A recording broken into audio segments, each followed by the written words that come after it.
Hey Ravens fans, we're joined by Director of College Scouting, Joe Hortiz. Joe, I know it's a busy time with the draft right around the corner, so thanks for taking time to talk with us today. Absolutely.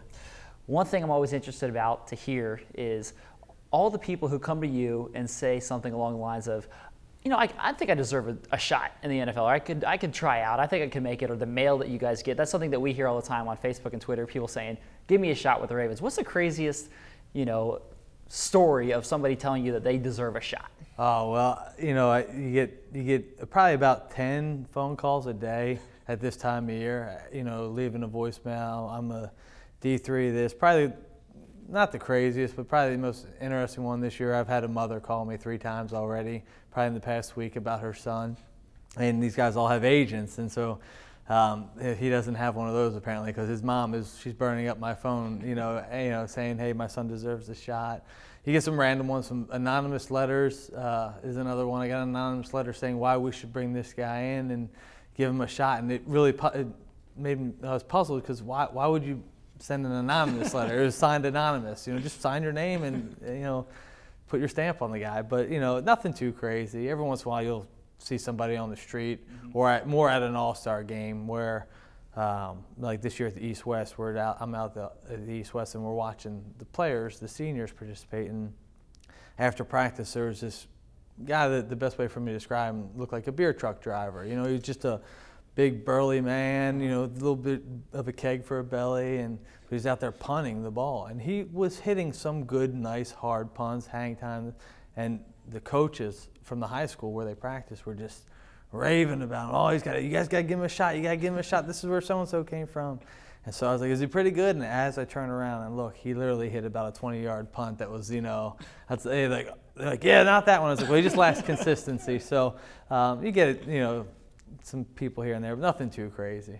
What, in general, as a pool, as a draft class, how is this a strong year, in terms of overall talent, or have other years been stronger? What are we looking at here? I'd say the best way for me to describe it, and I talk about it in the room, in our draft room, it's a draft that's fat in the middle. And, in the top of the board, maybe not as many as elite players, your top 10 picks, the elite players. Maybe not as many of them. Now, once you get from picks 10 to 20, it starts getting good. You get in the second, third, fourth rounds, and even the fifth. There's so many good players right in the middle of that draft. The volume of players, more so than a lot of years in the past. We mentioned it downstairs. There's probably a whole another round of players on our front board. We typically are around 150 to 160 of guys that we'd really consider as guys that could make our team and have a legit shot to make our team, even as a 6th or 7th rounder. And there's probably another round worth of players, in that category this year. Where do you think are the positions of strength? And I've heard a lot of people say that the difference between maybe pick 15 and pick 35 is not, that significant. Yeah. Very simple. And does that stack up well for the Ravens this year? I think so. When you say, gosh, the guy they're going to get at 15, we're going to get at 32. I mean, that's fantastic for us, if it plays out that way, because you're getting the same player for a lot less money, so to speak. And but I'd say the strength of the draft is really, when you look at the O-line and D-lines, they've been strong over the years, and they're strong again this year. Inside backer this year is a good position. Safety's a good position. Tight end's a really good position, and then wideouts have a good, like I said, in the middle. Maybe not as top heavy at wideout this year as in some years past, but really strong in the middle of the draft. Quarterbacks are a little light because of the top talent, the perceived top talent. I think there are some good quarterbacks in the draft this year. I just don't think you'll have the run on quarterbacks that you've had the past 2 drafts. So it may take a while for the first one to fall, and then once the first one falls, there may be a domino effect, or the second one falls, there may be a domino effect. But I don't think you'll have the early run on quarterbacks that you've had in the year past. So that could be a perceived weakness. But that being said, there's still 5 or 6 guys that are going to be drafted probably by the end of the 3rd round that are going to be given a chance to win the starting job for their drafting team. Traditionally, out of all those positions, left tackle is a position where if you're going to get the cream of the crop, it seems like you've got to be in the top half of the 1st round. I mean, there's always been a high tier of guys that go high. Yeah.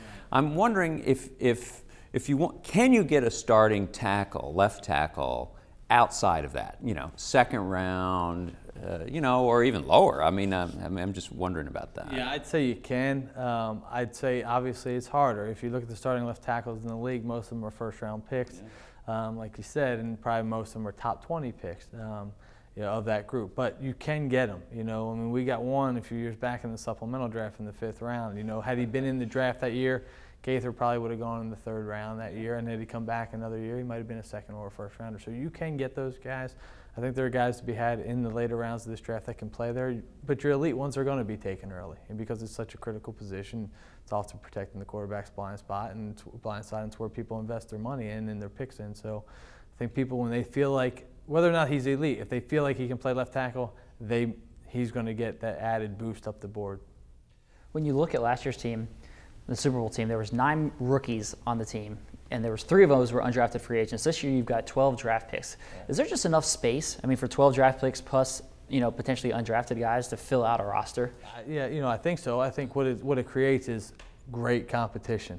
You're going to get 12 rookies. Well, let's just call it 12 draft picks and then obviously the free agents. But 20 rookies come in, they're going to be competing for a spot at 53. Now, who are they going to be competing with? They're going to be competing with some of last year's draft picks. They're going to be competing with some vets from, over the years. So I definitely think there's space for them. Will all 12 make it? I don't know. But what I do know is that we're going to take 12 guys that are going to come in with the idea of competing to make the roster and win a spot on our team, on our 53-man team. So,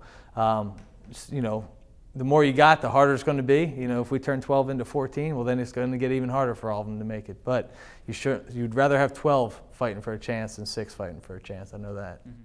I think out of the mock drafts I've seen Manti Te'o going to the Ravens probably more than any other player. A couple of other linebackers as well, Minter and Ogletree. Are all 3 of those guys that could step in and play here? I think all 3 of them are guys that could step in and play. I think each one brings different things. Probably Minter and Te'o are more closely associated in their play style. Ogletree is probably more of a will backer, the way we use our 2 inside backers. He's going to be the guy who on 3rd downs, covering tight ends, shows great range. He's more of a fast flow guy in terms of he can play laterally and run across the field. He's a little bit more speed, a little more athleticism in space than those 2 guys. Now those Minter and Te'o are very instinctive, quick to read and react blocking schemes and assignments, and they attack the ball downhill. And Ogletree will as well, but he's more of that, like I said, that lateral player who can really play in space. I think all 3 of them have pluses and minuses. Te'o and Minter, they didn't run as fast 40 times, but when you look at their 40 times, they're not slow. It's just they're perceived to be slower because there's some guys running 4.5 high and 4.6, but all 3 of them are really good players. Talk about the wide receiver position. You said that those middle spots there, it's strong there. What point does it drop off? Is it the 4th round? Is it the 5th round? What are we talking about in that middle range? I'd say, once you get through the 4th round, then you're taking guys that you probably are going to be looking more as like a backup role type player at wideout. Now you can get a late round receiver that can be a gem. That happens every year, I say. But once you get into those middle rounds, then you're starting looking at guys that you look to see their value on special teams, their value as returners, and what they can do and what kind of role they could fill with your offense.